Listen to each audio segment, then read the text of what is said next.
उन्हाळा आला की आपल्या सगळ्यांना एका त्रासाला सामोरं जायला लागतं आणि ते म्हणजे डिहायड्रेशन। तर आपली बॉडी चांगली छान प्रकारे हायड्रेट राहावी त्यासाठी आपण कोणती काळजी घ्यायला पाहिजे ते आपण आज या व्हिडिओमध्ये बघणार आहोत। आणि बऱ्याच जणांचं अशी तक्रार असते की उन्हाळ्यामध्ये त्यांना उन्हाळी लागण्याचा सुद्धा त्रास होत असतो, तर तो त्रास होऊ नये यासाठी पण आपण काळजी घ्यायला पाहिजे, तर ते सुद्धा आपण आज बघणार आहोत। तर व्हिडिओ शेवटपर्यंत नक्की बघा आणि माझ्या चॅनलला सबस्क्राइब करा। चला तर मग सुरू करूया व्हिडिओला। टिप नंबर 1, ऋतूनुसार आपण आपल्या डाएट मध्ये चेंजेस करायला पाहिजे। जसे की आपण हिवाळा आला की गरम पदार्थाचं सेवन जास्तीत जास्त करतो, त्याच पद्धतीने उन्हाळ्यामध्ये आपण थंड पदार्थाचं सेवन करायला पाहिजे, जेणेकरून आपल्या शरीराला आतून थंडावा मिळेल। टिप नंबर 2, आपण जास्तीत जास्त पाण्याचे सेवन करायला पाहिजे। तर स्त्रियांनी 3.5 ते 4 लिटरच्या दरम्यान पाणी प्यायला पाहिजे आणि पुरुषांनी 3.5 ते 4.5 लिटरच्या दरम्यान एवढं पाणी प्यायला पाहिजे। तर आपण काय करू शकतो, पाणी पिण्यासाठी एका तासाने अलार्म सुद्धा सेट करू शकतो, जेणेकरून आपल्या शरीराला छानपैकी हायड्रेट राहण्यासाठी सुद्धा मदत होईल आणि छानपैकी पाणी पण आपल्या पोटामध्ये जाईल। टिप नंबर 3, कोकम सरबत पिणे। तर कोकम सरबतामधील हायड्रॉक्सिसिट्रिक ऍसिड जे की आपल्याला आपल्या शरीरातील अतिरिक्त चरबी कमी करण्यासाठी सुद्धा मदत करते आणि कोकम सरबतामुळे भुकेवरती सुद्धा ताबा असतो आणि ज्यांना कोणाला पित्ताचा त्रास होत असेल तर ते पित्त कमी करण्यासाठी सुद्धा कोकममुळे फायदा होतो। तर एवढे सगळे फायदे आहेत कोकमचे, तर तुम्ही नक्कीच 1 ग्लास दिवसातून कोकम उन्हाळ्यामध्ये तरी प्यायला पाहिजे। टिप नंबर 4, लिंबू पाणी पिणे। तर लिंबू पाण्यामध्ये काय असतं, व्हिटॅमिन सी असतं आणि व्हिटॅमिन सी आपल्या सगळ्यांनाच माहिती आहे आपल्या स्किनसाठी किती इम्पॉर्टंट आहे ते। आणि लिंबू पाणी जर आपण डेली पिलं तर आपली इम्युनिटी सुद्धा खूप जास्त बूस्ट होते लिंबू पाण्यामुळे।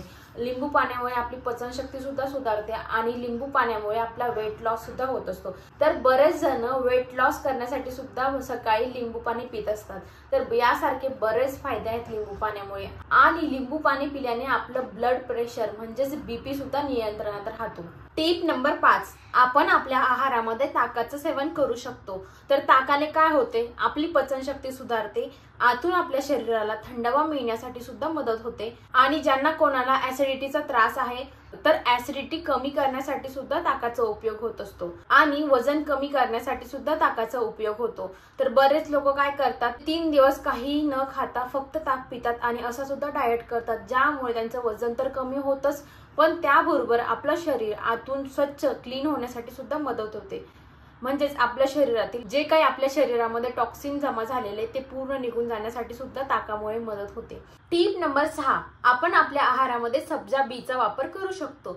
तर सब्जा बी वेगळी असते आणि चिया सीड ही वेगळी असते। तर चिया सीड हे ओरिजिनेटेड अमेरिकेमधले आहे, जे की ओव्हरनाईट सोक करून आपण सकाळी कंझ्युम करू शकतो आणि चिया सीड्स हे फक्त 2 मिनिटांमध्ये पाण्यामध्ये फुलून येतं, जे की आपण इन्स्टंटली कंझ्युम करू शकतो। सब्जा बी हे तुळशीपासून बनवलेलं असतं। सब्जा बी मध्ये व्हिटॅमिन के असते म्हणजेच केरेटिन, जे की आपल्या केसांच्या वाढीसाठी आपल्याला खूप छान प्रकारे मदत करते। सब्जा बी मध्ये भरपूर प्रमाणात आपल्याला फायबर मिळत असते, ज्यामुळे आपलं वेट लॉस होण्यासाठी सुद्धा मदत मिळते आणि सब्जामुळे आपल्या शरीरातील उष्णता कमी होण्यासाठी सुद्धा मदत मिळते। त्यामुळे सब्जाचा उपयोग सुद्धा आपण आपल्या आहारामध्ये करू शकतो। आता ह्या सगळ्या गोष्टींचा कंझ्युम करून आपण आपल्या शरीरातील उष्णता कमी करण्यासाठी सुद्धा मदत मिळत असते।